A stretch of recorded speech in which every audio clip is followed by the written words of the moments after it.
Şimdi апайлардың барлығы отыр ғой, бұл жерде бөтен ешкім жоқ. Құдалар, коллектив, апамның класстастары, тем более. Ешкім жоқ, өзіміз ғанамыз. Сол жерден тарап кетпей, отырайықшы. Кімдер бар? Түгеліміз отырайық, қазір ойын өткіземіз. Кішігірім ойын ойнап, көңілімізді отырайық.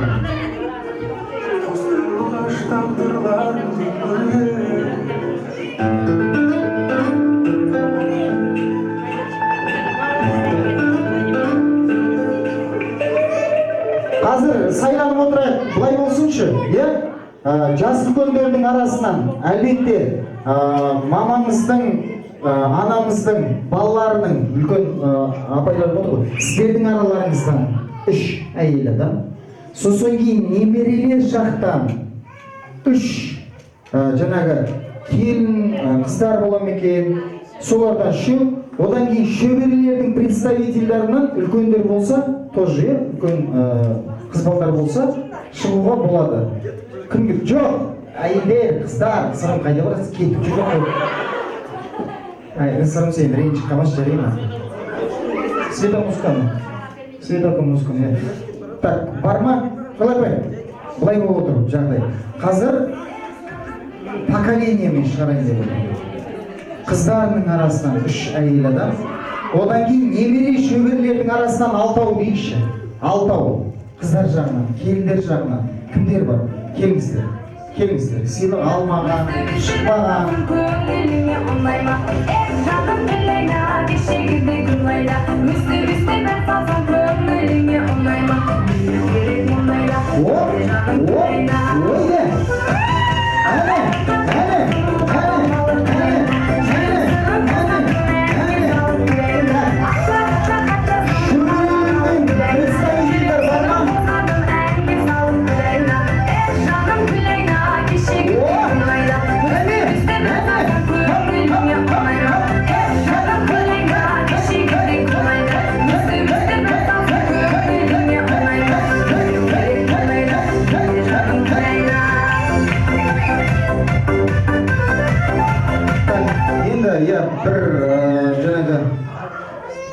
Бір линияның бойымен тұра қалуға тырысайық.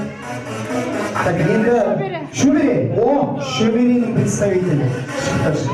Так, шөберелер нешеусіздер? Үшеусіздер, Немерелер болу керек болады. Немерелер, қол көтерейікші, немерелер қол көтерейік. Немере. Шөбере. Сіздер қыздары. Так, жоқ, қалай беріңіздер, жарайды. Шөбереден немере. Шөберелерді қыздардан. Олар кішкентай. Жарайды, жақсы. Олай болса ол кісі қазір ал келін. Жақсы, бәрекелді. Жақсы. Сіз немере келін. Жақсы. Шапалақ қошемет көрсетейік.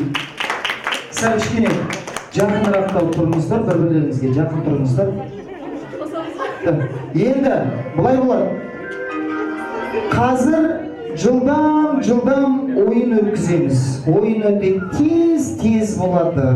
Тез етіп өткізуге тырысамыз ойынды.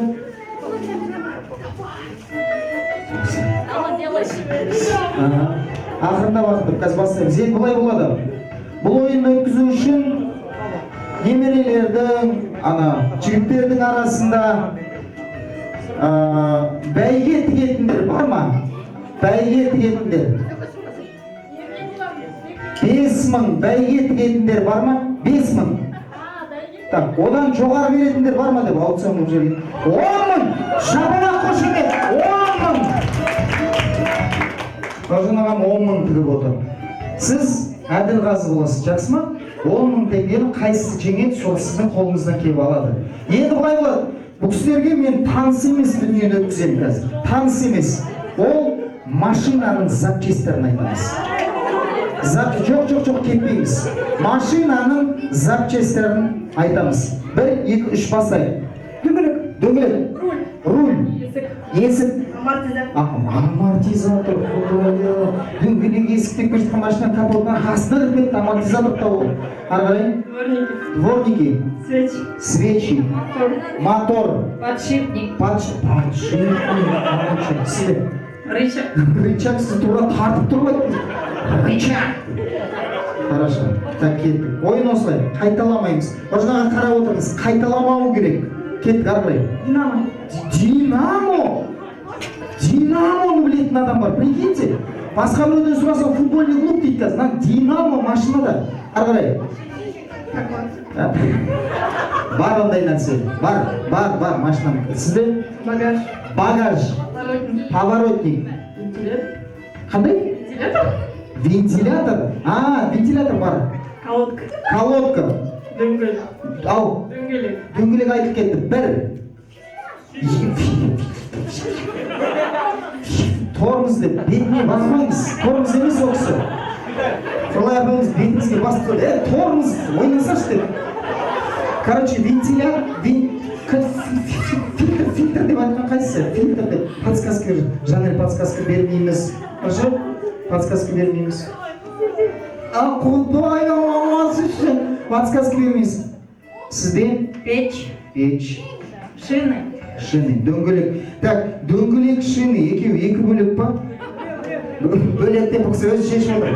Бөлек дейді. Жақсы. Не дейсіз? Біреу орысша, біреу қазақша. Жақсы. Біреу орысша, біреу қазақша. Ары қарай, так, тихо. Ойын қызықты болады қазір. Рулевой наконечник, пожалуйста. Қайда Динамо ойнамай қалды. Рулевой наконечник. Сізде? Ау. Лобовой. Ремень. Так, лобовой айтылды ма? Айтылған жоқ. Ремень. Аварийка. Хорошо. Выхлопная труба. Каждыйның бір СТО-сы бар. Или СТО-да жұмыс істеймін. Сізде? Серга. Насос. Мост. Старый, новый. Сізде? Безопасный подушка емес. Подушка безопасности дейді. О, безопасный подушка деген бөлек болады. Жақсы, жарайды. Енді жылдамдатамыз. Варианттар азайды. Көрдік па? Енді жылдамдатамыз. Кеттік. Бардачок. Газ. Бір. Бипылдататын. Все хорошо. Бипыл. Все айтып жатыр ғой. Сізде? Муфты ма дейді. Муфтыны айдан біледі. Подсказка бермей. 10.000 теңге на кону. Поворотник. Айтылды. Поворотник айтылды. Бір. Сиденье. Жақсы, сиденье. Ремень. Сізді ойын, ремень болды, е? Бір. Андай ремень қойыл. Сіздер андай ремень айтып отырсыздар ғой. Ол анандай ремень.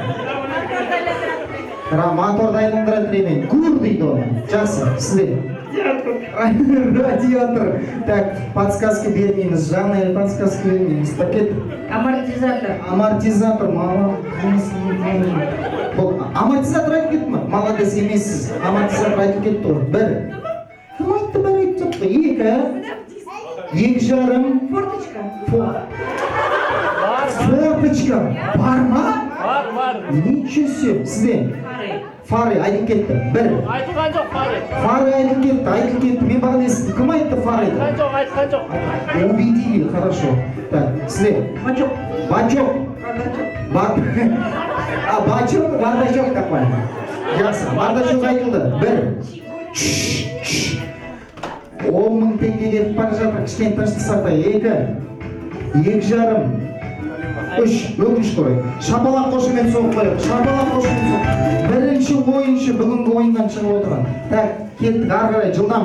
Орындықтың чехолы. Сізде? Антифриз. Так, бас шешіп алайықшы.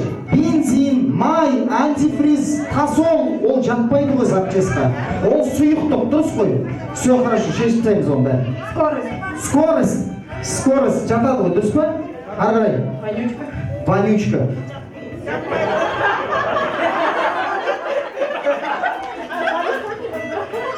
Вонючка деген жатпайды ғой. Бірдеңе иіс шығып тұрмас түннен шошып кеттің ғой. Подлокотник. Коробка передач. Датчик. Бір. Екі. Үш. Өкініш қой. Шапалақ қошымен соғып қой. Айтайық. Бір. Ойланыңыз. екі жарым, үш. Сіздің машинаңыздан аз екен, өзі зеркал айтып кетті. Отыра берді, шапалақ қошемет соғып қойып. Ал жақсы. Так, тез-тез, ары қарай кеттік, тез-тез. Цепление. Педаль. Педаль айтылды ма? Айтылған жоқ. Диск. Айтылды ма? Айтылған жоқ. 1, 2, 3. Өкінішке орай. Шапалақ қошемет соғып қойып. 3. Кеттік ары қарай. Спидометр айтылды ма? Айтылған жоқ. Ал. Глушитель. Болды ма? Болды. Жақсы. Дәлен, сізді өзіме бірге алып кетейін деп отырмын. Айтылды дейді. Мен өзім айттым оны дейді. Шүрет дейді еще. 1, 2 жарым, 3. Шапалақ қошемет соғып қойып, мен кішкене қолыма түскен сыйлықты ұстатып жатырмын, айыпқа бермасыздар. 4-еу қалдық. Қошемет қайда? Шапалақ қайда? 4-еу қалдық. Ары қарай. Генератор. Айтылды ма? Айтылған жоқ. Капот. 1, 2, 3. Шапалақ қошемет. Шапалақ. Кеттік. Ары қарай кеттік. Печка. Так, печті негіз бағана біреу айтты. Кім айтты? Сіз айттыңыз. Ал. Спокойно ойнақсызбен. Печка жоқ деп, тахометр дейді. Все, машинасы бар. Жарайды. Ал кеттік. 1. Бағанадан күшті келе жатсыз. Поддон дейді. Шапалақ қошемет. Поддон. Жақсы. Сізде? Ау. Айна айтылды ғой дейме? Айтылды ма? Айтылған жоқ. АБС. Ары қарай. Тахометр айтып кетті. 1, 2 жарым. Ремень. Так, мынау айтылды. Мынау айтылды ма? Айтылған жоқ. Мынау қойы сіздікі. Все хорошо. Запасной дөңгелек. Шапалақ қошемет, запасной дөңгелек. Қиялмен машинаның бүкіл есігін ашып, ақтарып, капоттан запасной дөңгелек тауып. Молодец, жақсы. Сізде? Люк. Сіз уже машинаның ішіне кіріп үстінен бірақ шықтыңыз. Хорошо. Ручка. Айналдыратын ручкасы. 1. Шөберлердің намысы сенде. 2 жарым. Финал уже. Четно говорила. Четно говорила. Соған қарағанда стеклоочиститель айтқан тұрғын. Дворник үйді жұмсау істемейді деген сөз. Дворник ауыстыру керек. Сенікі стеклоочиститель. Жақсы. Болды уже, қимылдар кетті. Зажигание отдельный запчасть болып санала ма? Жақсы, саналады дейді. Иә. Болды. Мен қабылдадым вариантыңызды. Сізде? Бак айтылды ма? Айтылды бак. 2 рет айтылды ғой. 1, 2 жарым. Тұра тұрамас па? 2 жарым. Ау, подлокотник айтылып кетті. Айтылды. Лобовой айтылып кетті. 2 жарым. Тормозные колодки. Айтылған жоқ қой деймін? Айтылған жоқ, жақсы. Экран. Шапалақ қошемет. Между прочим, экран бар машинада. Тұсты бар. Сізде? 1. Оның ручник айтып кетті бағаны. Рылдап тұрып айтты оны. 2 жарым. 3. Шапалақ қошемет.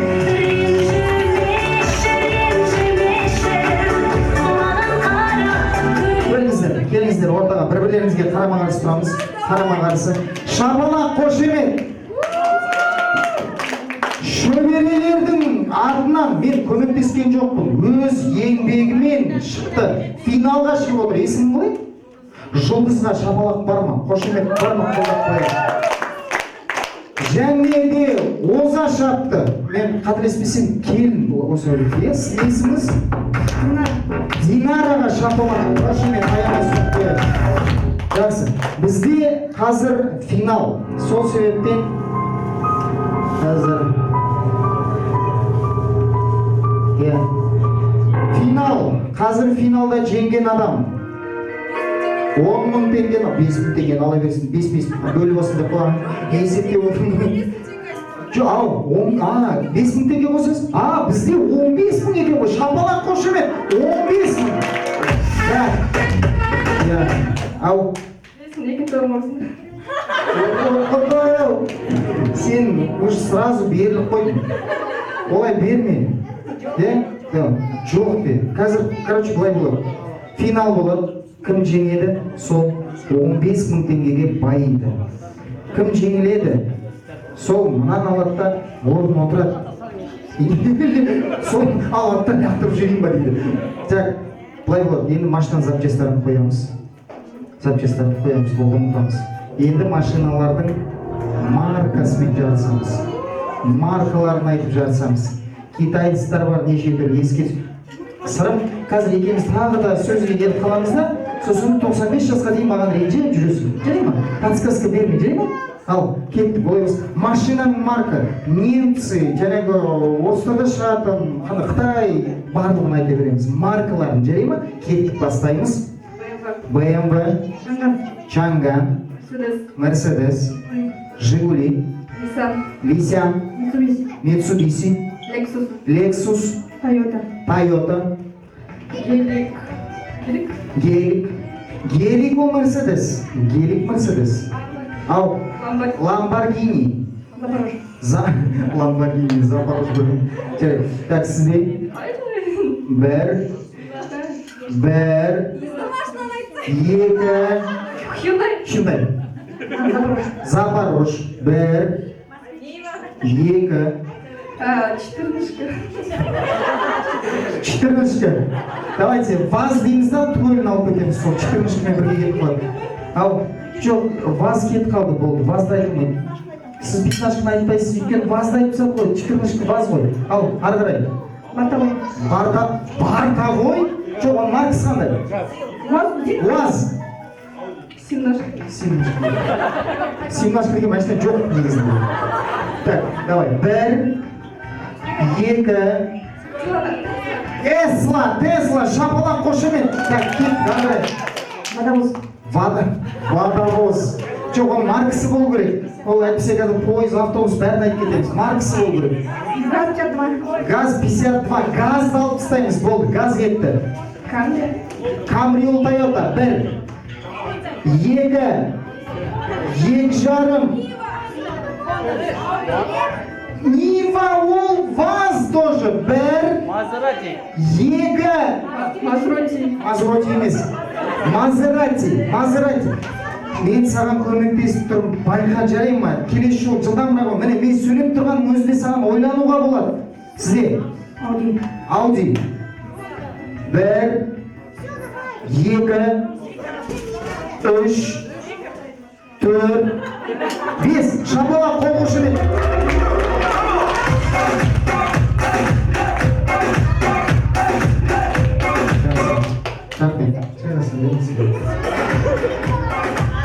Жақсы. Осы ойынға неше жыл дайындалдыңыз? Жаңа 5 жыл деген қалай екен. Жақсы. Сізбен бірге неше адам шықты? Түгелі жеңіліп қалды. Соларға не дейсіз? Машинаның запчастарын енді 16 жыл болды. Ондасың басында алып келеміз ғой бірге. Бірақ сіз бәрін айтсады ғой. Айтпай тұра тұрмайсыз бе қазір? Ондай бұл кісі запчастың барлығын біледі екен. Так что жаңа бізде финалға шығып ұтылып қалған қарындасым. Есімі қалай? Жұлдыз, жақсы. Енді мен сіздің орныңызда болсам 15 мыңды түгел алып кетпей 5 мың теңгесін Жұлдызға бере салатын едім. Жарайды, өзіңіз шедіңізді. Шапалақ, қошемет!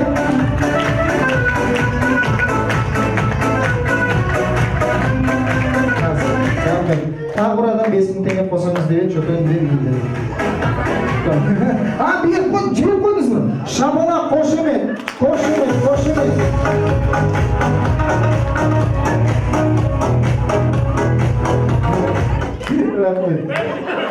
Құдай-ай, Жұлдыз сенбейді ғой еще.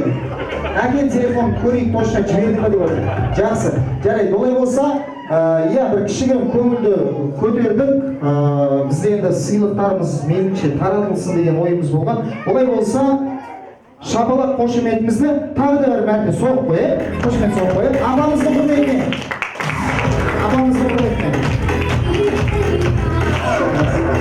Енді бізде келесі ақ тілектің тізгіні ұсынылады.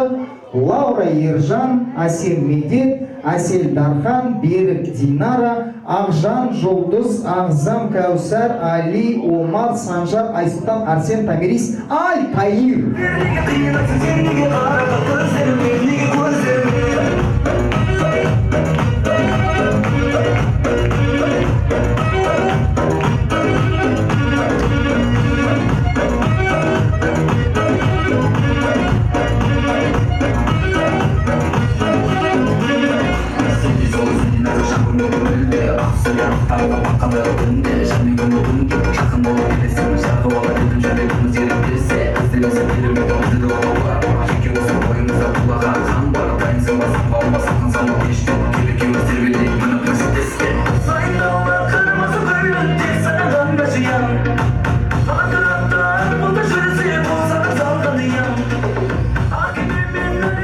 Бәрекелді. Сіздерді бойларыңызға қарасақ, барлықтарыңыз бір класста оқитын сияқтысыздар. Жақсы. Кім? Енді мейлінше екеуміз біріңіз бастайсыз, өзіңіз бір. Мына балалардың арасында бала болып қалдыңыз кәдімгі, біргейміз. Құрметті туысқандар, өздеріңізді көргеніме шын жүректен қуаныштымын. Құрметті апатай, сізді бүгінгі мерейтойыңызбен шын жүректен құттықтаймын. Сізге ең бірінші мықты денсаулық тілеймін. Алла тағала ғұмырыңызды ұзақ қылып, әрқашан біздің қасымызда күлімдеп жүре беріңіз. Әр күніңіз бақытқа, шаттыққа толы болсын. Немере шөберелеріңіздің, балаларыңыздың тек қана қызығын көруді Алла тағала жазсын. Енді Алла бұйыртып, немере көруді, 100 жасыңызды тойлауды бұйыртсын. Бәріміз сол тойда жиналайық. Енді барлықтарыңызға көргенімізге қуаныштымын. Барлықтарыңыздың отбасыларыңызға бақыт, шаттық, дендеріңізге саулық, жұмыстарыңызға берекелі табыс тілеймін. Әрқашанда тек қана жақсылықта жолға берейік. Бүгінгі енді жиын шынымен де барлық туысқандарымыздың басын қосып, бір-бірімізді көруге үлкен бір себеп болып жатыр. Аға апайларымызға осы үшін үлкен рахмет айтамыз. Апамызды сылтауратып өстіп келе берейік, әр туған күнге жақсылыққа келе берейік, жинала берейік. Шын жүректен енді барлықтарыңызды көріп, қуанып, жүрегім елжіреп отыр. Апамыз аман болсын, 100-ге келсін. Бәріміз тек қана апамыздың қуанышына жиналайық. Бәрлеріңізге бақыт тілеймін, ұзақ өмір тілеймін. Барлықтарыңызды жақсы көремін.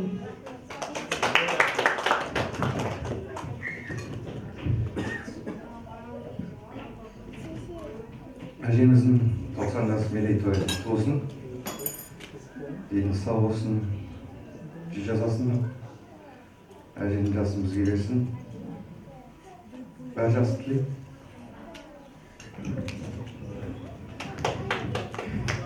Апа, бүгінгі туған күніңіз құтты болсын, дені сау болсын. Әрқашанда осылай арамызда ағылшымыз болып жүре беріңіз. Сіздің барыңыз біз үшін бақыт. Әрқашан сізді көру бізге бақыт. Барған сайын ақылын айтып, қалай жүріп, қалай тұру керек екенін көрсетіп.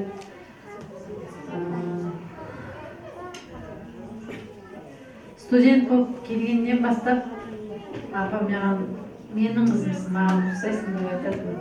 Апа екеуміз базарға барсақ, қызыңыз ба деп. Жоқ, немерем деп, қалай алмайды деп. Содан ба апа үлгі тұтамын. Сіздің жолыңызды бізге берсін. Тек қана жақсылық тілеймін. Ортамызда ақылшымыз болып жүре беріңіз. Бала шағаңыз, немере шөбере, немене көріңіз. Тек қана жақсылық тілеймін. Қайсымыз болмасын бәрін ақылын айтып, жолын көрсетіп, бәрін амалын тауып, көңіліне шығып отырмыз. Рахмет сізге. Енді туған туысқандар, сіздерді көргеніме қуаныштымын. Әрқашанда осылай басымыз қосыла берсін. Тек қана тойда жолығайық. Енді бұл апамның жасын бәрімізге берсін деймін. Тек қана жақсылық тілеймін, қуаныш тойда жолығайық. Апа, мен сізді жақсы көремін. Жанердің 20 жасы құтты болсын. Көке 18 жасың құтты болсын. Тек қана жақсылық тілеймін.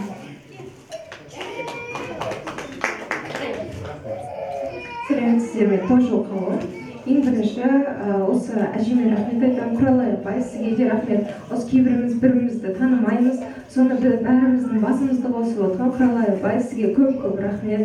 Әже, туған күніңізбен сізге осы өмірдегі бар жақсылықты тілеймін. Ең бірінші Алла сізге денсаулық берсін, әр күніңіз сабырмен, берекемен өтсін, Алла қолтығыңыздан демесін.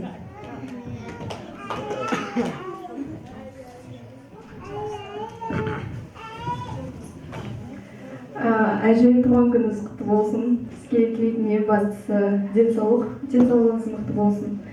Жүрегіңіз әрдайым тыныштықта болып, өміріңіз береке мен жақсылыққа толы болсын.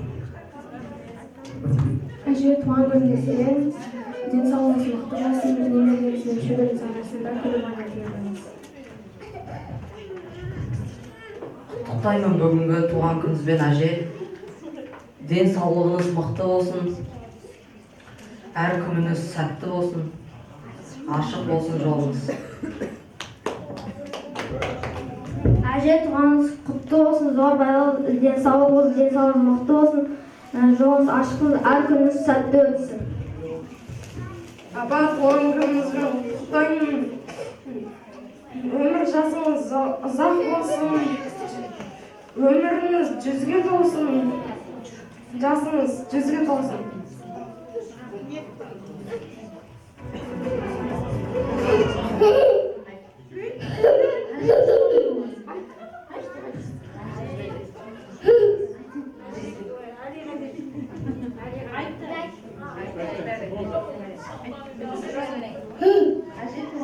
Музыкальный квартет.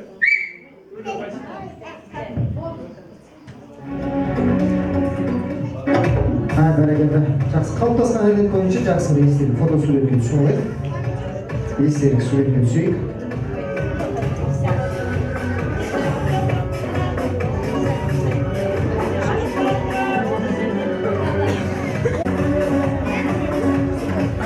Бері қарап жүрейік. Жақын тұра қойық. Аха.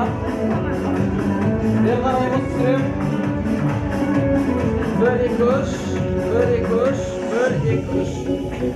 Аха. Бәрекелді.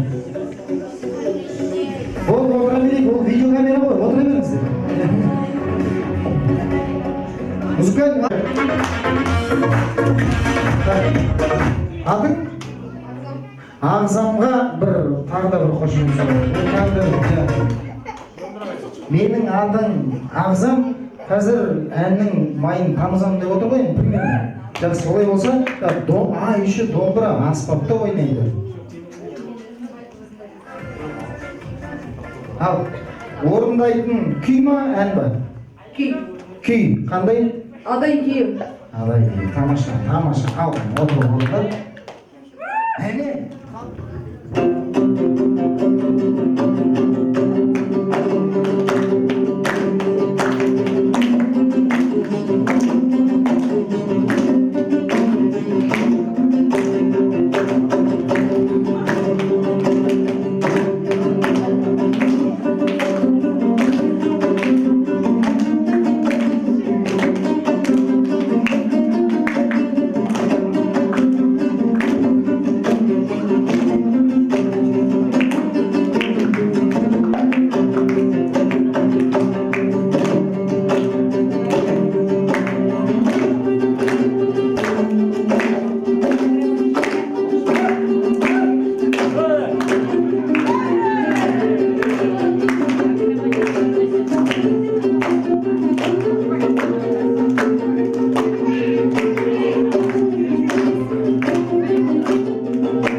Аты? Ал, Томирис бізде подтанцовкада болды. Көрдіңіздер ғой? Күйдің реңі ашылды кәдімгідей. Билеп беріп жатыр. Күйді бимен жеткізіп жатыр. Жаңа қасында поддержка отырған. Так, екеулерің Томирис па жаңа?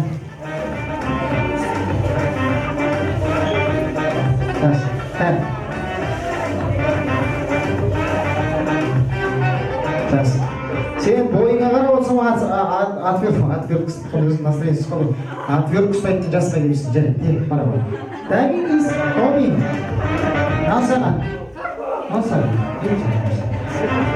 Рахмет. Ал енді орнымызға барлығымыз бір жайғасып алайық. Одан кейін құрметті балалар, құрметті немерелер, құрметті шөберелер. Қазір жарты сағат көлемінде кішігірім үзіліс жариялаймыз.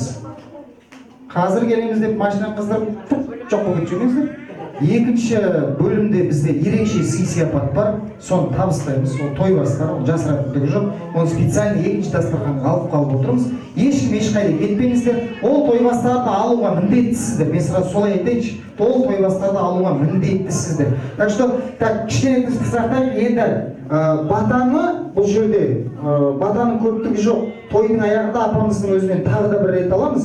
Қазір апамыздан тағы да бір осы ас қайраттың ақ батаны әжетайымыздан алайық. Тойдың аяғында тағы да бір бат аламыз. Так что барлығымыз қол жайыңыздар. Үлкен әжеміз, әжетайымыз ас қайраттың ақ батасын ұсынады қазір. Осы батамен түрегел, жарты сағаттан кейін қайтадан отырамыз.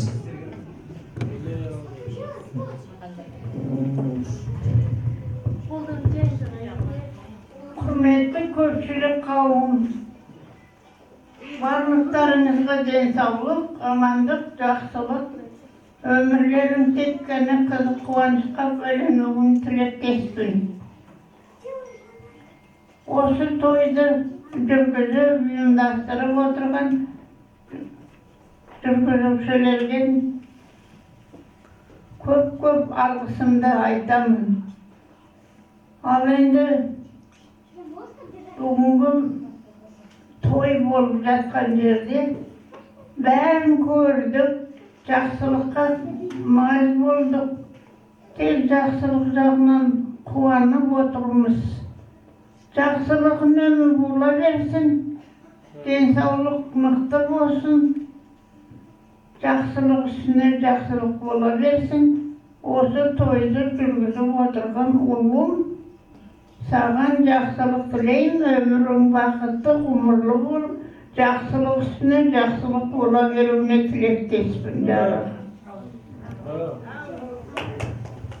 Әумин, әжетай, көп рахмет. Апамыз тойды аяқтап тастады ғой негізінде. Менің әжетайым кешеден бері разылығын білдіріп жатыр. Міне, мен үшін халық елдің жаңағы рахметі, алғысы бір бөлек, бірақ жасы үлкен адамдардан алғыс алу мен үшін өте үлкен мәртебе. 90 жасты мен жылда жүргізе бермеймін. Арасында болып тұрады, сол кезде мен бата алып қалуға тырысам, бет орамалын алып қалуға тырысам, үлкендердің бір алғысын алып қалуға, қолын алып қалуға тырысып жатам. Оның барлығы осы кісінің жолын берсін деген сөзіміз. Шапалақ қошемет, әжеміз жасай берсін. Рахмет әже. Енді уақытқа қарайық, міне 15 минут қалды, енді 15 минут кеткенге дейін үзіліс. Ровно жарты сағат дейін билейік, кішкене көңілімізді өтейік, ары қарай жалғастырамыз міндетті түрде. Ау, кетіп бара жатсыздар ма? Маған бүйтіп атқанға кетіп бара жатыр ма? Шош кетіп ғой. Жарайды.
Қуаныш құтты болсын.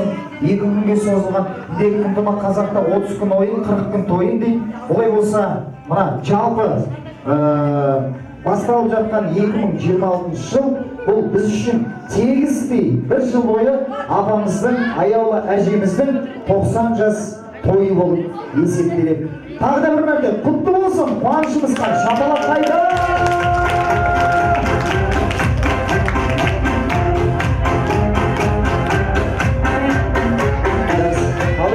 Қадірлі қауым, құрметті балалар, немерелер, шөберелер, бір сәтке тыныштық сақтайық. Қазақта салт бар, дәстүр бар. Сол дәстүрге барлығымыз жетсек деп армандаймыз. Ол мынандай бір дүние бар. Балаңның қолынан су іш, немереңнің саусағынан бал жала, және де шөбереңнің бармағынан май жала дейді. Олай болса, бүгін біздің әжеміз шөбересінің бармағынан май жалайын деп отыр. Біз тілейтініміз, әже, шөберенің саусағынан май жаладыңыз ғой.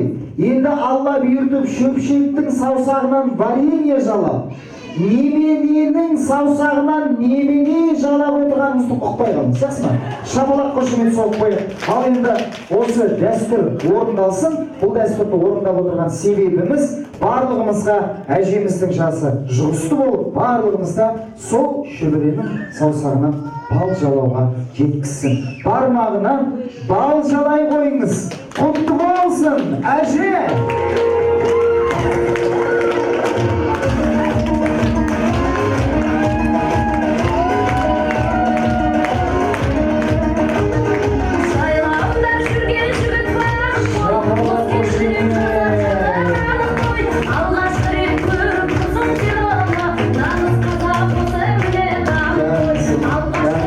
Әне, апамыз тағы да бірле дәлелдеді. Апамыз бағана айтты ғой, чистоплотная деп.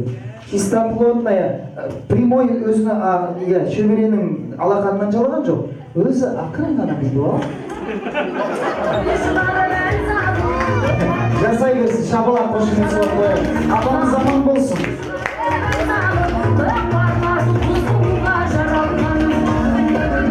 Ал енді, тыныштық сақтайық, балапанымыз. Жаным аши, жаным сол. Апамыз, әне, ала ғой.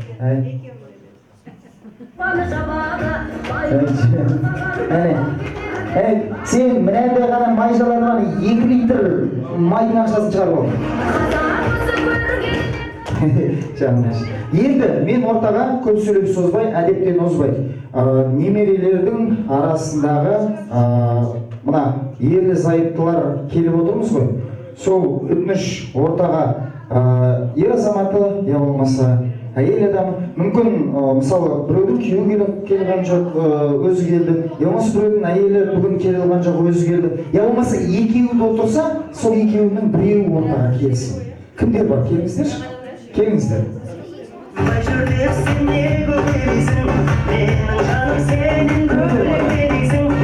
Балалар, немері кім? Тағы да бар ма? Ерлі зайыптылардан.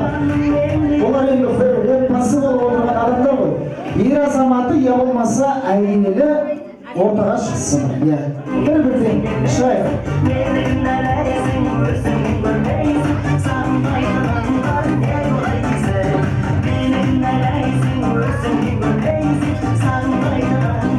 Ерлі зайыптылардан. Бір-бір жанұядан, бір-бір адам.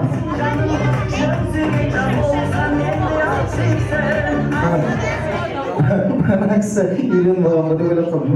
Жаным аши. Риза өзі. Тағы да бар ма? Тағы да шығатындар бар ма?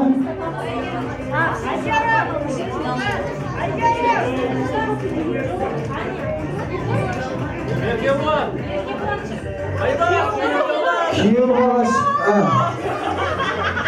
бала шық деп отыр.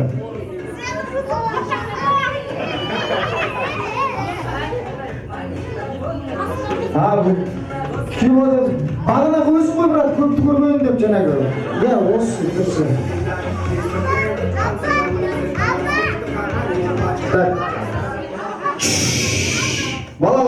Балалар, тыныштық сақтайық, барлығымыз бері қарай. Міне, қазір ойын ойнаймыз десең, жоқ ойнамаймыз. Қош келдіңіз. Былай болады. Ерлі-зайыптылардан бір адам деп ортаға шақырған себебім осы сіздерге үлгі болған әкелеріңіздің, аналарыңыздың, әсіресе әжеміздің ұлағатты ғұмыры сіздерге қашанда нәсіп болсын, жол болсын.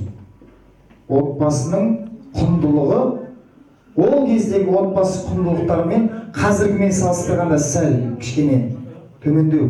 Сол үшін жұғысты болсын деп арнайы ортаға шақырып, қазір сіздерге бір-бір осы тойдан жұғысты болсын деп бір-бір дүние ұстатамыз. Соның барлығы сіздерге. Оны ұстатпай тұрып, мен бір сұрап алайын деген. Аха, жақсы, мамамыз өзі айтады, немесе бір кейін. Оғанға дейін мен бір сұрақ қойайын. Құдай берем десе форточкадан бере салады дейді. Құдай берем десе форточкадан бере салады дейді. 500 килограмм алтын тауып алсаңыздар, ойда жоқта. Не істейсіздер? 500 килограмм? Тауып алдау. Қайда бір қойып деп тұрма. Не істейсіз? 500 келі алтын. Не істейсіз? Әжеме бершін, апашыма. Шапалақ, қошемет. Вот сол кезде бағана кім айтты қаңғыбас деп. 500 килограмм алтынды тауып алатын болса, апамыз ұстай алмай қаласыздар. Әзір ғой, қалжың. 500 келі алтын не істейсіз? Туған туыстарыма, достарыма бәріне таратам. Тау шіркін, мен де ұмытпаңыз дейді. 80 жас сөйлем, 90 жас сөйлем. Қалай айтпайтын бір. Так, 500 келі алтын. Бірінші ювелир жалдаймыз, алтынды кесіп бәрінен бұйым жасаймыз, ақырындап сатамыз, сосын ақша бөліп аламыз. Ана қараңыздар, бизнес-класс план дайын уже. Примерно дайын. 500 килограмм алтын не істейсіз? Ақша аламын. Одан кейін барша осы жерде отырған адамдардың, Нью-Йорк кеткен адамдардың бәріне хатын беремін. Одан осында отырған бәрін жинап аламын да Мальдивқа кетемін. Мальдивқа кетемін дейді. Жақсы, рахмет. Аруақтар разы болса болды, ары қарай Мальдив шешіліп тұр деп отыр ма енді шынымен? Жақсы, дұрыс, оның барлығы дұрыс. Жақсы, сіз не істейсіз? 500 келі алтын. Апамды қажылыққа апарарым. Жон машина апамызды. Ол ақша апамды қажылыққа 40 рет апарып беріп жететін жүр. Жақсы, сіз не істейсіз? Сол осы жерде отырған бәріне жезетте ойлаймын, 500 килограмм алтын өткізіп, бәрімізге бөліп бергенге қалған 498 килограмм не істейсіз? Ломбардқа тізін. Жақсы, 500 келі алтын. Жаңағы айтқан нәрсенің бәрін істеп өседі. Соның барлығын істейін дейді, және өзім қадағалайын дейсің ғой. Жақсы, 500 келі алтын. Мен де сол туысқандармен бөлісемін. Бәрекелді, рахмет. Міне туысқандық деген осыда жатыр. Енді менің айтпағым мынау. Қайдар Алагөзов деген белгілі ақын бар, соның мынандай өлең жолдары бар. Тыңдаңыздаршы. Біздің үйде 500 келі алтын бар. Сенбесеңдер, таразыға тартыңдар. Әжем алтын 80 келі тартады. Ағаларды айтсам, 100 келі алтын бар тағы. Жеңеше мен келіншектер 100 келі. Және 70 килограмм бар біздегі. Інім алтын келіншегі бар. Екеуінде 120-дай келі бар.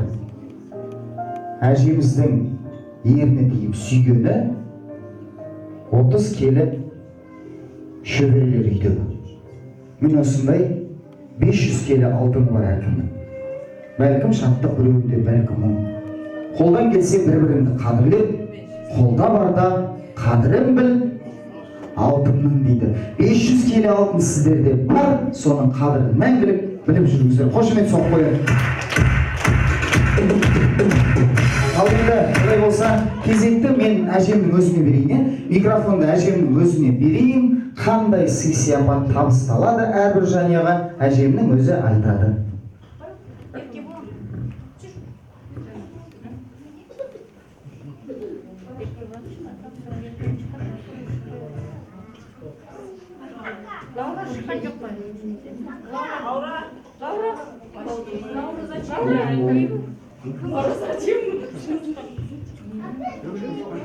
Құрметті туыстар, жас отаулар, менің сендерге беретін сыйлығым бір шаңырақ.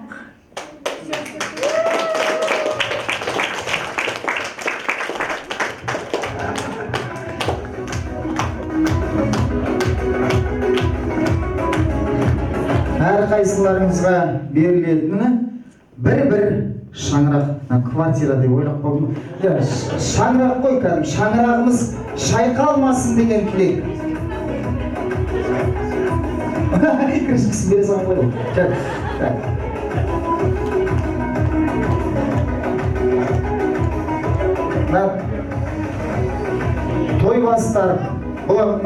Тойбастар санатында сіздер жанұялы ерлі зайыптылар болғандықтан әрқайсыдан бір-бірден шақырып осындай шаңырақ ұстаттық. Оның бір белгісі бар, білесіздер ғой, шаңырағың шаттыққа бөленсін дейді, кереген күлкіге толсын дейді, және де іші жанға, сырты малға толсын деп жатыр. Олай болса шаңырақтарыңыз шайқалмасын. Қазақ үйдің ішіне дөңгелек көріп тұрсыздар. Қазақ дөңгелек жерде төр болмайды дейді. Құтты қонағым қай жерге жайғасса, сонымен төр деп есептеймін деп әжелеріміз айтқан. Сол сіздерге мәңгілік ұстаным болсын, сіздерге мәңгілік үлгі болсын дейміз.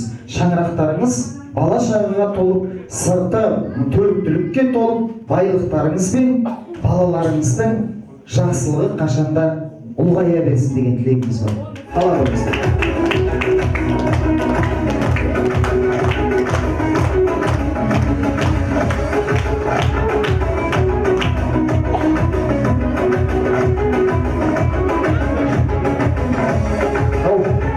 Жоқ, отыра беруге болмайды.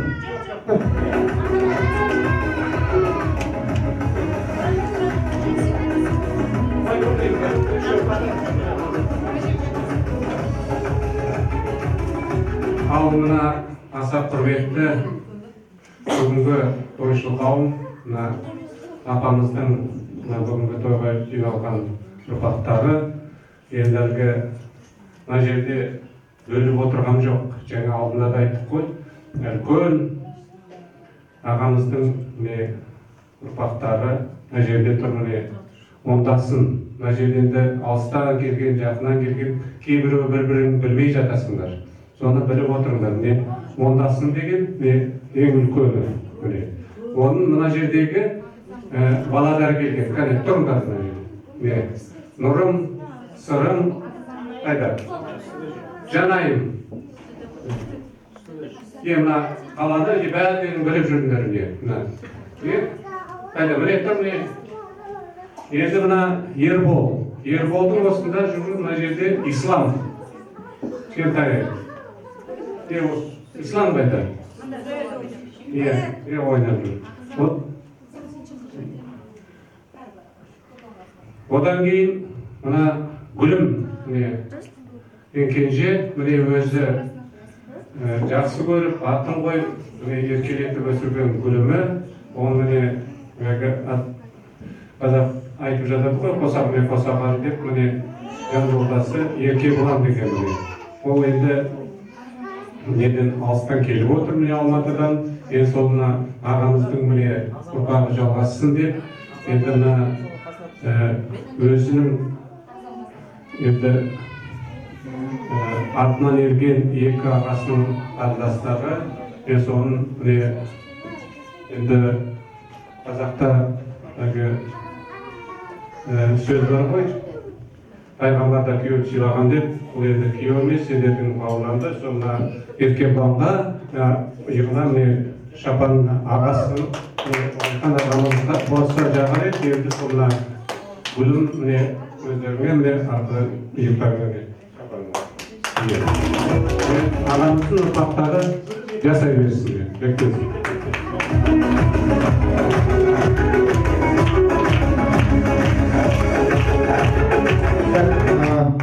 Болдық па? Жоқ, болған жоқ.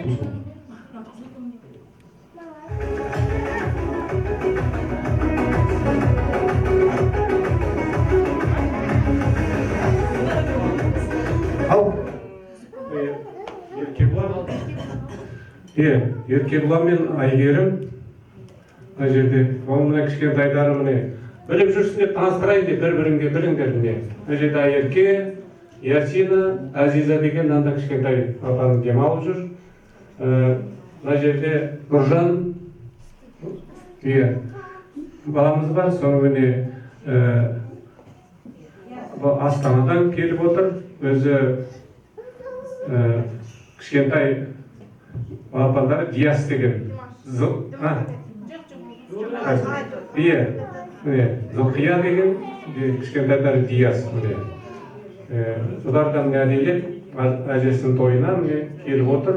Енді әжелерің жолын берсін, жасын берсін. Келесі Гүлмира.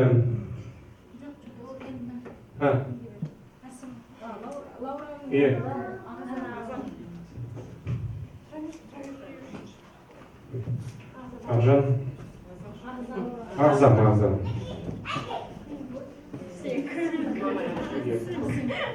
Әсем.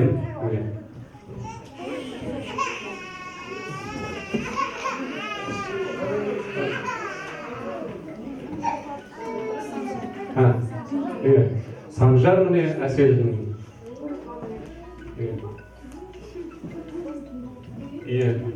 Мына Гүлмира қарындасымыз Мұхтарбектің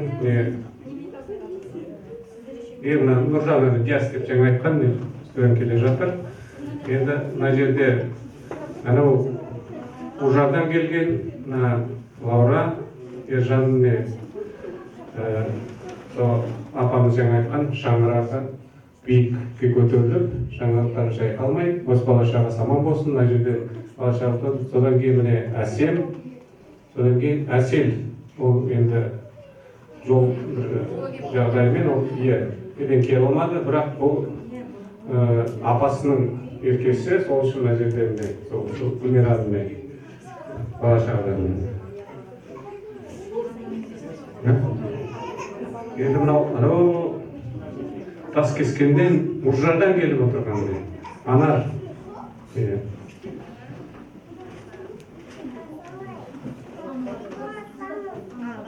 Әнуар тас кескенден келген. Мына тас кескенден келді, бұлардың енді жаңа келін осында болғай, кішкентайлар осында жүр. Енді Анардың қайдарында. Міне Ислам, Аида, міне кішкентай енді Ажаркамыз бар мына жерде. Бұл бақтың тас кескенден сол бақтары. Енді міне жоқ. Енді әнеу Бердіге, әнеу Астанадан арнайы келіп отыр. Мейіргүл өзінің кішкентайларымен осында. Бірақ кім баламыз келе алмады. Еркежан. Осы семейде бұл мектебін бітіріп, осында апасының жолын қуып, ұстаз болып, сол білімін сусында жатыр. Бұл енді Тассай ауылынан келіп, Көкті Тассай ауылынан келіп отыр. Еркежан, Мейіргүл Астанада. Енді бір-бірін танып біліп жүрді. Мына жерде араласыңдар бір-бірімен. Бір апаның, бір атаның ұрпақтарысыңдар. Енді мұның жүзін білгенше бір кісінің атын білдеп, сол сияқты аттарыңды біліп, бір-бірімен танысып, осы жерде көріп отыр. Алыста жақында жүргенде, көшеде басқа жерді көргенде, бір-бірінің туыс екен, ағайын екен жаңа айтып кетті ғой. Сол сияқты сіз біздеп ойнап күліп, апаның жақсы орнын берсін, жолын берсін. Өстіп бұрын ертеректе бата бергенде ұстаз мұғалім бол дейтін. Қазір оны айта бермейді. Қазір немене бол дейді? Кәсіпкер бол дейді. Сол сияқты жолдарың ашық болсын. Қайда болсаңдар. Диан. Алматыдан келіп отыр. Таңшолпан деген Алматыдан оны екеуіңі бір шаңырақтың астында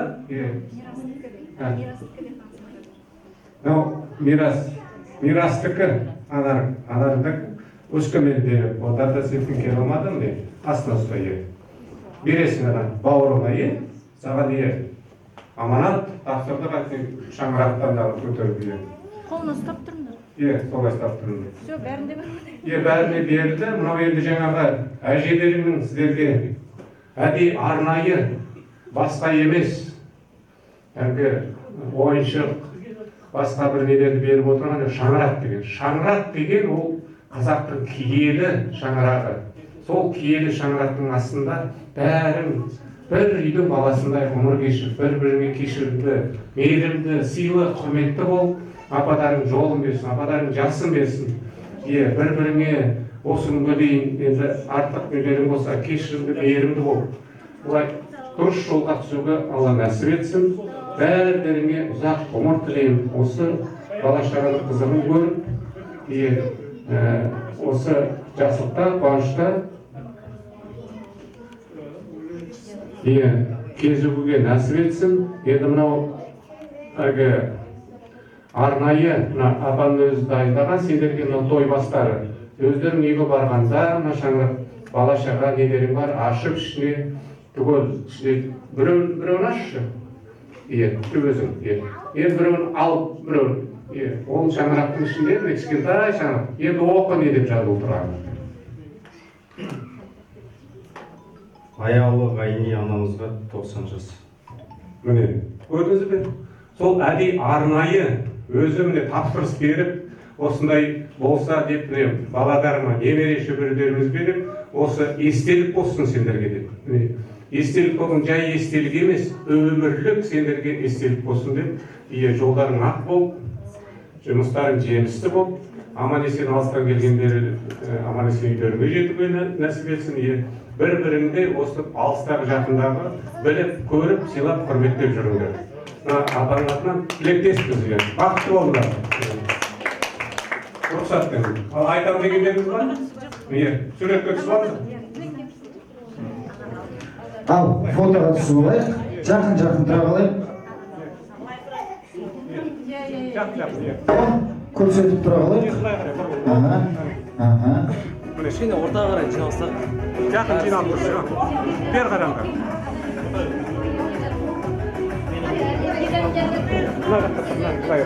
Біреуің мына жерге тұр. Бер қарап жүрейік. Бер қараймыз. Бер қарап тұр. Түсірем.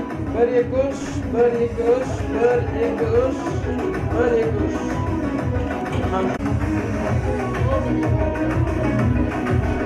Мынау бір керемет дүние екен. Бірінші рет көріп тұрмын мұндай жасалған. Сол үшін енді идеологтарға осы ойлап тапқан өзгеше жазып. Мен негізі мынаны сіздің рұқсатыңызбен авторский правоңыздан алайын. Мен предлагать етемін басқа жаңа 80 жас, 70 жас деген. Осылай болу керек, дұрыс. Шаңырақ шайқалмас, керемет тамаша.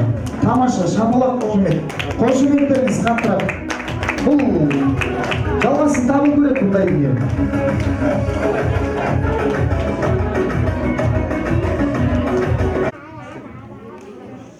Ал құрметті жаңа айтып кеттім ғой, апаның ұрпақтары шаңырақтың себебін бәрін түсіндіріп айтты. Шаңырақтарың шайқалмасын, берекелілік болсын, ырыс болсын. Осы ниетіміз, көңіліміз бір болсын. Енді мына бұл жерде енді айта берсек тарихта бір сағат, бір минут, бір кеш емес, бірнеше күн кетеді. Сол үшін мына жаңа ерке жанымызға шаңырағын бердік. Енді алыстан деп айтпай-ақ қояйын. Бәрі енді бір атаның баласымыз. Сол сияқты анау Тассай өңірінен арнайы кеше апамызға сіздер енді неден көрген шығарсыздар. Біз куә болдық. Арнайы Көкпөкті ауданының әкімшілігінен ападарыңа кеше Толағай деген арнайы медаль ұсынылды әкеліп. Толағай деген медалі, көктөте тұратындар біледі, Толағай тауы бар ғой. Сол Толағай тауындай болып, сондай жетістікке жеткен әрбір кісіге емес, жеке осындай үздік болған, өзі тәжірибесімен, еңбегімен осындай күнге жеткен гәне санаулы адамдарға берілетін медаль. Сол медальді сіздердің, біздердің бақытымыздың асыл әжелеріңе кеше ұсынылып осы жерден берілді. Ол беріп жібергенді арнайы әкімшіліктің ұсынуымен осында уәкіл болып өздеріңе туыстарың, ағадарың, жеңгелерің Бауыржан мен Бағдат әкепкеше медалін беріп, өздері кеудесіне тағып, әкімнің құттықтауын бәрін айтты. Енді мына бөтен емес, сол үшін Бауыржан мен Бағдат бері шықсаңдар егер. Мына жерде бұл енді ерекше қызық қуаныш болғаннан кейін, енді әлгі қазақ айттым ғой жаңа, жастарға айтқан батасы мұғалім бол дейтін. Ал үлкендерге қосағың мен қосағыр дейді. Оның мағынасын түсіне жатарсыңдар өмір болғаннан кейін. Береке бірлік болсын, ынтымақ болсын деп. Кейінгі кезде бір жасықта қартай деп жатыр. Ол енді әрине жақсылық, қуаныш, осындай қызық қуанышта. Сол енді ол жақсылықтарың бар, бірақ сол бір қосағы мен қосағар бірге қартайып, осы баладар немерелерін қызық қуанышын көріп, мына апамыздың жасын беріп қызық қуанышта, мына осындай арнайы тапсырыспен алынған апамыздың өзі арнайы ұсынып отыр. Осы жапқыш көрпенің астында ыстық қарсы қаңтардың аязына тоңбай, осы апамызды әрбір жамылған сайын еске алып отырыңдар.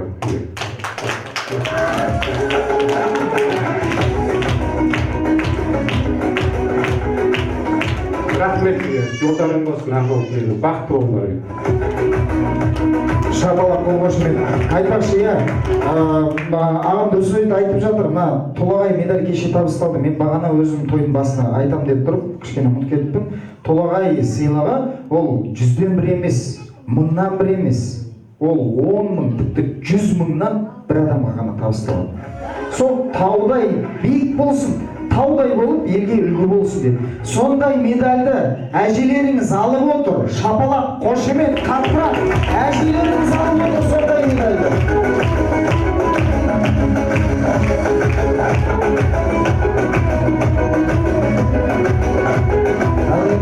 Олай болса, осындай тамаша нотада бізде тағы да тілек білдіретіндер бар. Олай болса, мен ортамызға Арсен Айнұр, Анар Айдын болды ме? Қателеспесем, Ануар Айдана, Ажар, Тамирис, Ислам Расул, Аида Иса және де Ая дейді. Алған кел,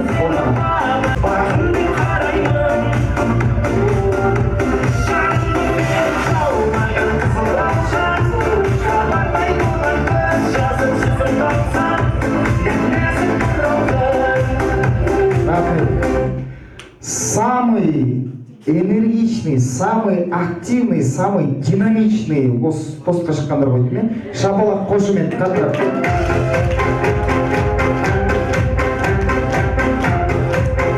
Рахмет. Кім бастайды? Ер азамат бастайды, кішкентайсың, өзің бастайсың, мінекейіңіз. Ал құрметті туысқандар, апа, келіп жатқан 90 жасыңыз құтты болсын. Жайып отырған дастарханыңыз үлкен рахмет. Туысқандарымды көріп риза болып отырмын. Бүгін көңіл күйім өте тамаша. Оны ұйымдастырушы, себепші сізсіз.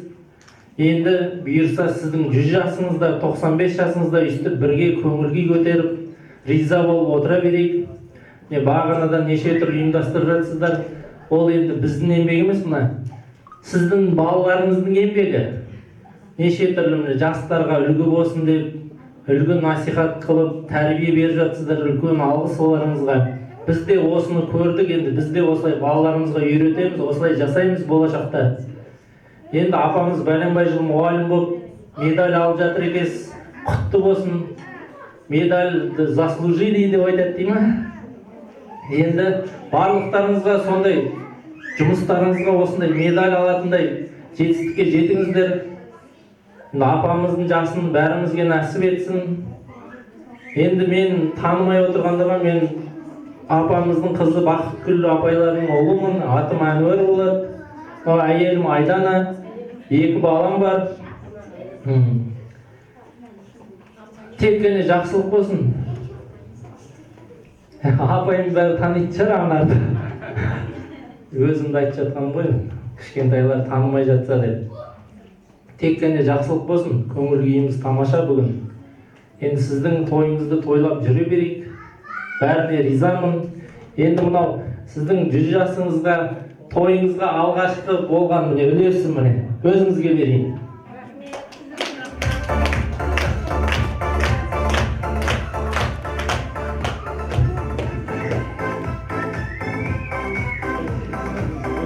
Ал құрметті, менің нағашы жұртым деп айта алмаймын. Өз жұртымнан да артық болып кеткен жұртым. Кто эти люди десе, это мое детство дейді ғой. Әр адаммен, осы жерде отырған әр адаммен менің кішкентай кезімден бір естелік бар. Ол кішкентай кездегі естеліктер өте ыстық, жылы, ұмытпайтын естеліктер. Осы жерде отырған Ондас, Ербол, Әсем, Лаурен де өте үлкен болды. Жастық шағым өткен, кішкентай кезім өткен, Әсеммен бірге өткен, Ондаспен бірге өткен, Айка апай бар. Өте ұмытылмас кездер болды. Бұрын апалар алғаш газетаға көшкен кезде аны вроде 3-комнатный, бірақ по размерам где-то 6-комнатный болатын ғой. Бәріміз серпінді ішіне. Айтады ғой, көңіл сесі көден де серпті. Сол сақылды бәріміз олығы сиятынбыз. Көкөн жанында жетпекші дейміз. Біз нейді кәдімгідей андай кешке біз судьба ойнайтынбыз, кім көкөмен жатады. Айта беруге болған жоқ енді. Сіз андай строгий болатынсыз. Сіз ұйықтау керек болатын. Бұл үйде мен бәрін үйрендім. Құран оқудан бастап, Алла тағаланың бар екенін үйреткен отбасы, ата, апа, сіздер маған бұл өмірде көп нәрсе үйреттіңіздер ғой, пәйде. Кішкентаймын ғой, апа маған Құран үйретті. Мен әзім ойыншықтардан стол жасап қоямын, сосын апаны жеп кет деймін. Ал давай Құран оқы деймін. Ата мен апа отырады, мен отырып Құран оқимын. Мәзбін оған. Олар еще кәдімгідей алып тұр дейді. Өте күшті, ыстық. Воспоминанияның бәрі газетада болған менде. Одан кейін студенческий время, бөлек өмірдің бір этабы. Уборка жасағанымыз есімде. Ондас екеуміз көрпе күшті қағанымыз, көрпе жыртатынбыз, одан ападан жошитынбыз ұрыстан. Ең таза көрпелер, ең таза үй, ең андай дезинфекция үй, апаның үйі деп айта аламын мен, потому что тазалықты, ұқыптылықты, бұл өмірде қалай өмір сүруді, қалай жүруді біз осы үйден үйренгенбіз. Ата мен апаның біздің өмірімізге әсер берген, влияние дейді ғой, былай орысша айтқанда, өте қатты влияние берген, тәрбие берген осы отбасы. Мен сіздермен мақтанамын. Мен ешқашан нағашы деп ешқашан айтып көрген емеспін. Енді может менің өз апаталарым тірі болса, мүмкін басқалай түседі. Мен ол кісілерді көрмей қалдым. Бірақ көзімді ашып қалды. Мама мені вообще туғалы өзінің мамасын апарады. Мынау өледі деп айтады. Шүрез апарған ғой, мынау өледі деп. Содан әлі өлген жоқпын. Рахмет сіздерге, апа, мен сізге деген махаббатым, рахметім шексіз. Ылғи айтамын ғой сізге, апа, сіз әлі жүріңіз, көп жүріңіз деп. Анасы бар адамдар ешқашан қартаймайды дейді ғой. Балаларыңыздың ешқайсысы кәрі болып тұрған жоқ. Өздері апа болса да әлі жап-жас жүгіріп жүр. Гүлмира апай, Гүл апайдың чайы ерекше. Ол үйге барып мен чай ішушім күшті, прям ондай чашка деген сүтпен күшті. Барлықтарыңызға рахмет, нағашыларым мен сендерді очень сильно люблю, бар болыңдар. бай болыңдар, аман болыңдар. Осылай көп жиналайық. Не только апаның туған күнінде емес, бір-біріміздің туған күндерімізде, балаларымыздың туған күндерімізде. Туыстан артық ешкім жоқ қой. Туыстар бір-бірімізбен араласайық. Жаңағы апа берген шаңырақ дейді ғой, бәріміз бір общий шаңырақтың астында, бір общий Қазақстанда тұрамыз. Құдайға шүкір, шетелде тұрған ешкім жоқ. Бір Қазақстанда болып, бір адам болып, әрқашан кездесіп, бірге болып, бір-бірімізді қолдап, жақсы жақтарымызды асырып, жаман жақтарымызды жасырып, бір-бірімізге әрқашан бауырмал болып, бір-бірімізді көрсек қуанып, күліп, осындай кең дастархандарда ғана кездесу керек. Неге тамаша. Қазір мен бірдеңе сұрайын деп едім. Көке дедіңіз ғой жаңа. Ол кісі кім? Қазақта білесіздер ме? Балаға ұрысқан кезде қазір көкемді танытам деген содан қалған.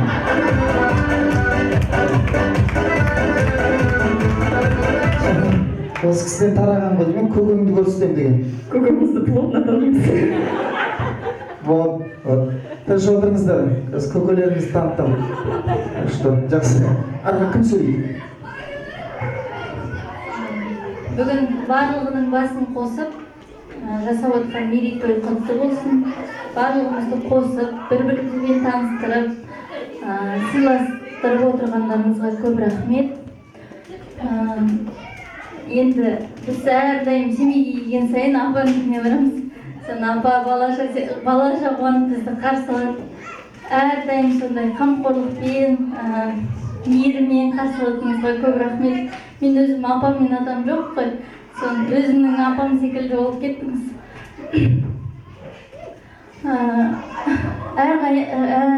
Біз өстіп, семейге келген сайын сіздің үйіңізге бара берейік, ұзақ ғұмыр жасаңыз. Келген сайын сіздің әңгімелеріңізді тыңдайық. Әрдайым әр жолы өзінің жас кезіндегі әңгімелерін айтып отырады. Әр жолы бірінші рет тыңдаған секілді боламын. Каждый раз бір әңгіме болса да, бірінші рет тыңдап тұрған сияқты боламын. Одан кейін Ануардың студенттік кездерін айтып, ол мүлдем басқа Ануарды. Қазіргі Ануармен апа айтатын Ануар екеуі түрлі адам.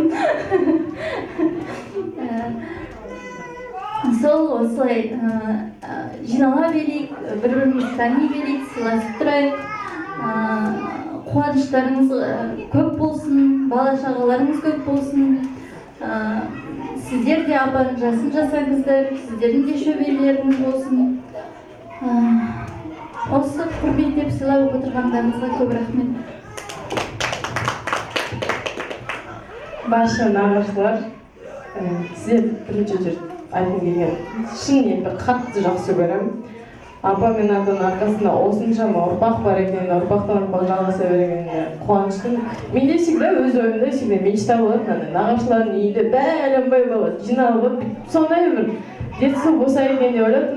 Осы күні бүгінгі таңда апаның арқасында, апаның балаларының арқасында, балалардың арқасында бәріміз бір отбасы, бір шаңырақтың ортасында жиналып отырмыз. Сіздерге көп-көп рахмет.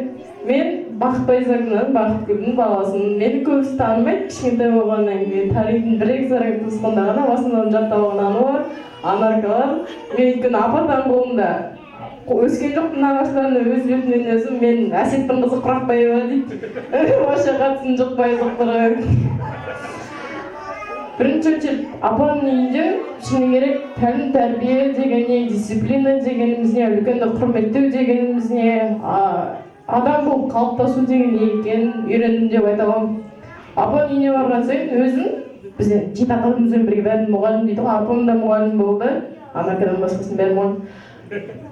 Апаға барасың, студенттік кездерінде кәдімгі бұрынғы кезімізде, біздің студент кезімізде мұғалім осылай оқығанымыз, апаның әрбір әңгімесінен бір нәрсе түйесің. Бет алатын нәрсе біл, ойыңа бір-екі түйетіндей, ой түзетіндей, бір тәлім тәрбие алатындай нағыз мұғалім екенін всегда апаға қарап түсінетін. Ападан қарап мен, мамам да мұғалім, орыс тілін, папам да мұғалім. Апаның арқасында бәріміз бір үлкен бір кәдімгідей, қалай айтсам, пример алатындай болдық деп айта аламын. Көкеннің арқасында дисциплина жесткий деген не екенін түсіндік. Вовремя, все вовремя, никакого кешігім жоқ. Құралай апай сияқты тетям бар екен, хат туғаным, шын айтам. Страх деген вообще не ощущаю, басқа ешкімнен оқпаймын. Барлығыңыз шын жүректен қатты жақсы көремін. Апа, сіздің Құдай берген жасаймыз, денсаулығыңыз мықты болсын, ауырмаңыз, сырқамаңыз. Біз сізді бәріміз өте қатты жақсы көреміз. Рахмет. Құрметті әже, туғаныңыз құтты болсын, өмір жасыңыз ұзақ болсын. Құдай берген жасыңызды жасаңыз, шөбере немеренің қызын көріңіз.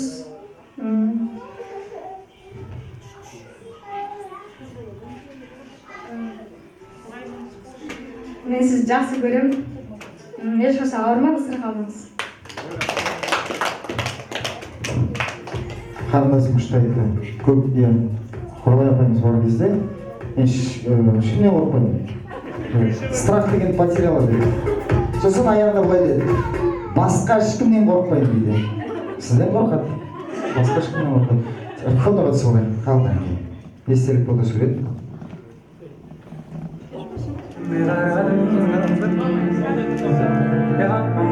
Сөзің алтыннан батылы бар міне біз үшін жағында артынан бәрі екі сенің Бәрекелді, рахмет. Ал енді жайғаса обязательно жайғаса қалғаннан бұрын бір шумақ өлең бірдеңе бар ма деп өзім сұрақ қойып жатып едім, жақсы болды. Жоғы болғыш жігіттің жеңгесі шығар алдынан. Тыныштық сақтайық, қазір бір ән, одан кейін тағы да тост. Мынау Марьян деген өлең бар, соның біраз сөзін ауыстырып жүрдім. Постараюсь нормально. Ғайниян большевиктің қазақ қызы,